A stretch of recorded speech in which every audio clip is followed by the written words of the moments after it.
Yung diskarte na pinakamura ang gagawin po natin dito sa naabandon na poso na ito, no? Set up na pinakamura ang diskarte natin dito. Dahil maaring nabutasan na po yung tubo po nito, no? Kaya, simple lang yan. Ito lamang po ang kailangan po dito, no? Submersible. Malakas na ito kung pangbahay lang. 12 volts. Pagkakanahin lamang po ng 12 volts battery.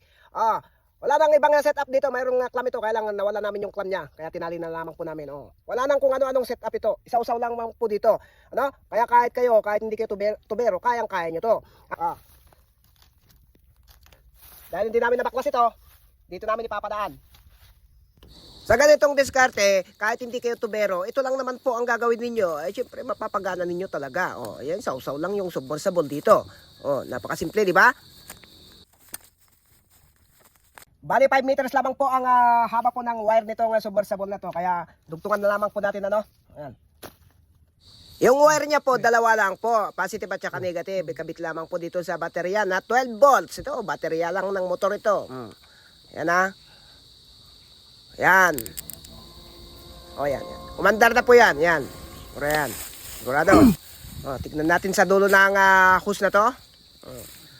3/4 ang size po ng hose garden na to.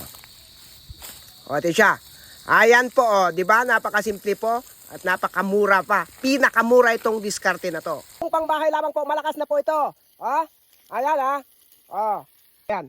Siyempre po, para po hindi po charge ng battery, may lagyan po ng solar at saka controller. Para po hindi charge dahil wala pong kuryente dito. Ito lamang po ang kailangan. Iba po yung seller nito Iba din po yung submersible na maliit.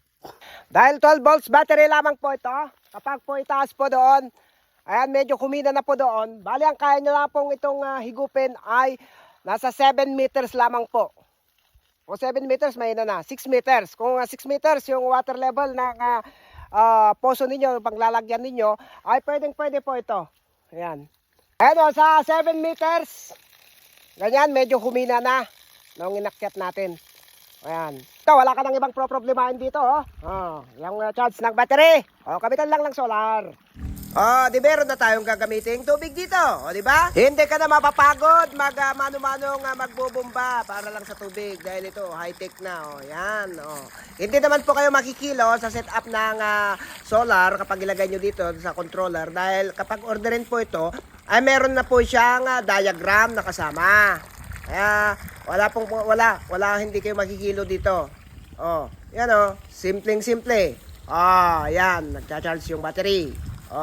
Para naman sa mga magtatanong na naman kung saan ito ma-order at magkano, yung link po ng pinakontrahan po natin ng submersible pump na to, ilalagay ko na lamang po sa baba po ng ating video yung nakapaste po dyan. Kapag hindi nyo po yun makita, pumunta po kayo lang sa comment section. Ilagay ko ulit doon. 7 meters. Ayan.